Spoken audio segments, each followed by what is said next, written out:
এটা হলো নেকে চলে যাবে, এইটা পুরোটা ফ্রন্ট পার্টের দামানে যাচ্ছে, এটা স্লিভস, এটাও দামানে, এটাও দামানে যাবে, এটাও দামানে যাচ্ছে, এটাও হচ্ছে কামিজের দামানে যাবে। দামানের লেন্থটা একটু শর্ট আছে, তো সেই জন্য ওরা অনেকগুলো প্যানেল দিয়েছে। আর এইটা হচ্ছে স্লিভসে চলে যাচ্ছে, স্লিভসের জন্য একটা হ্যাঁ 48 ইজিলি চলে আসবে। এরপর প্যানেলগুলো তো আছে একটা একটা করে।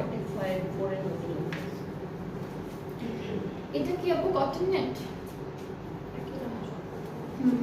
এটাও হচ্ছে কটন না, একটু মিক্সড একটা অর্গানজা, মিক্সড একটা কটন অর্গানজা মিক্সড একটা ম্যাটেরিয়ালের দুপাট্টা পাচ্ছি। পুরো দুপাট্টা এমব্রয়ডারি করা, কি সুন্দর করে মাঝখানে এমব্রয়ডারি ওয়ার্কগুলো আছে, দুইটা পাড়ে হেভি একটা চওড়া একটা এমব্রয়ডারি পাড় পাচ্ছি। ট্রাউজারটা এক কালারের মধ্যে খুবই সুন্দর, ড্রেসেসগুলো অনেক বিউটিফুল।